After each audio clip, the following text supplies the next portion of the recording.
So just a quick little heads up, overall NASDAQ market was moving up in the green, but it added 199 new jobs versus the expectation of 190,000. We also saw unemployment rate drop from 3.9% to 3.7%. Again, this is all available in your economic calendar. If you guys don't have one, you guys can literally Google search it and it should pop up. Everyone that trades and that pays attention to the market on a weekly or daily basis, it's very important for you to understand what economic reports are being released on a weekly basis that can influence the overall positions that you either have open or are thinking about opening. So NASDAQ market became very overbought. I made it very clear to our LPP team. Again, I do trade live with them every morning.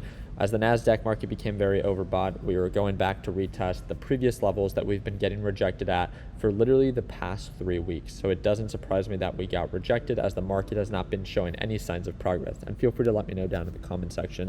Again, market's just been so frustrating, as for the past 3 trading weeks, going on 4, we have not made new lows, and we have not made new highs.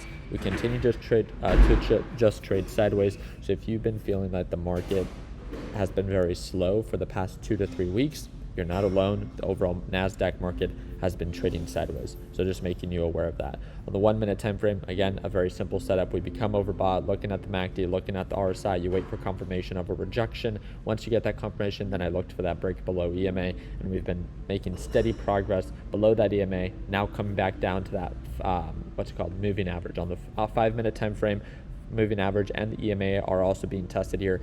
The one thing that I wanted to make very clear, I don't want to overcomplicate today's video, is that normally when economic reports like this come out, the market sells off. I mean, you could see the initial reaction. They were released 1 hour before the market opens. The initial reaction for the NASDAQ market on QQQ was that they sold off, and then they quickly recovered. Remember, the market has been trying to find any reason on why to go up.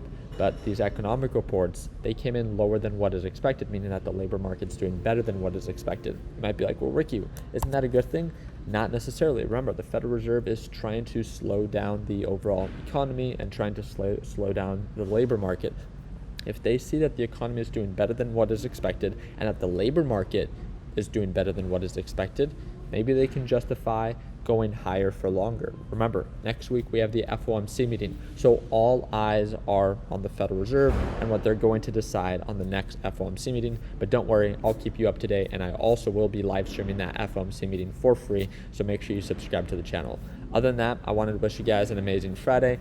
Make sure that you do your job locking in profits and not bag holding a position over this weekend. If you have any questions, don't hesitate to shoot me a direct message right now, either via Discord or via Instagram, which is linked down below. And again, if you want to watch me trade live as soon as Monday, I do it exclusively with our LPP team, and that's the second link in the description down below. Like always, let's make sure that we end the year on a green note. Take care, team.